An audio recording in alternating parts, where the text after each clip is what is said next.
Hello' বন্ধুসকল, এই নাৰিকল গছজোপা যে দেখিছে ৰাস্তা কিনাৰত, এই নাৰিকল গছজোপা বহুতৰে চিনাকি। আমাৰ জয়খামদাং পথেৰে যি গৈছে এই নাৰিকলজোপা বহুতে চিনি পায় আৰু বহুতে আমাৰ ঘৰখনৰ এই নাৰিকলজোপাৰ কাৰণে অলপ বেয়াও পায় চাগে। কিন্তু আচলতে আমাৰ গাত ভুল নাই। এই নাৰিকল গছজোপা আজিৰ গছ নহয়। এই নাৰিকল গছজোপা মোৰ দেউতাকৰ মাকে ৰোৱা। আজিৰ পৰা প্ৰায় 200 বছৰ আগৰ গছ হয়। এই নাৰিকল গছজোপাৰ সন্মুখত এটা ডাঙৰ খাল আছিলে আৰু খালটোৰ পাৰতে ৰুইছিলে নাৰিকল গছজোপা। কিন্তু আজি সেই খালটো ৰাস্তালৈ পৰিণত হ'ল। এই নাৰিকল গছজোপা যে কত গাড়ীয়ে খুন্দা মাৰিছে, তথাপিতো নাৰিকল গছজোপা বাগৰি পৰা নাই। আগতে এই নাৰিকল গছজোপাত লমালমে নাৰিকল লাগিছিলে। প্ৰতিটো সপ্তাহত আমি নাৰিকল বিকিব পৰা হৈছিলোঁ। কিন্তু বৰ্তমান বছৰেকৰ মূৰতো 10টা নাৰিকল পাবলৈ নাইকিয়া হৈছে। পৰিৱেশটো যে ইমান বেয়া হৈ গৈছে। আৰু যিকেইটা নাৰিকল লাগে সেইকেইটাও কেইকেইটালৈ হয়হে।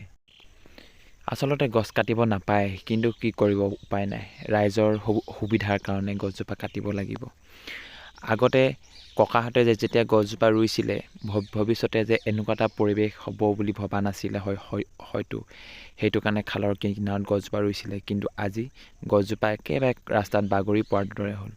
এইবিলাক যে দেখিছে ঘাঁহবিলাক, এই ঘাঁহবিলাক দাহে ঘপিয়াই কৰা ঘাঁহ নহয়। ইয়াত ডাঙৰ ডাঙৰ গাড়ীবিলাক খুন্দিয়াই গছজোপাত ঘাঁহ লগাইছে। কিন্তু এই গছজোপাৰ কাৰণে আমাৰ ঘৰটো সকলোৰে পৰিচিত আছিল। কোনোবা অচিনাকি মানুহ এজনকো যদি আপুনি ৰাস্তাটো বটাই দিয়ে, এই ৰাস্তাত হাউলি থকা নাৰিকল গছজোপা যে হাউলি আছে, সেই ঘৰটোৱে আমাৰ বুলি ক'লে আৰু গাঁৱত কাকো নুসুধাকৈ আমাৰ ঘৰ ওলাইছিলেহি। তথাপিতো আৰু 2দিনমান অপেক্ষা কৰিব লাগিব এই নাৰিকল গছজোপা কাটিবৰ কাৰণে।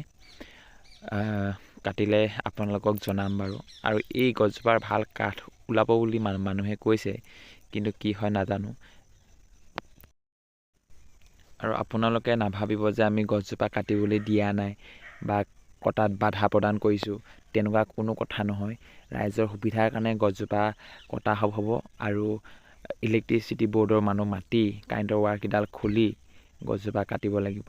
গতিকেলৈ সকলোৰে সুবিধাৰ কাৰণে গছজোপা কটা হ'ব আৰু এইফালে তেতিয়া গাড়ীবিলাক যাবও পাৰিব। তেনেহ'লে আজিলৈ ইয়াতে ভিডিঅ'টো সামৰণি মাৰিছোঁ। Bye bye.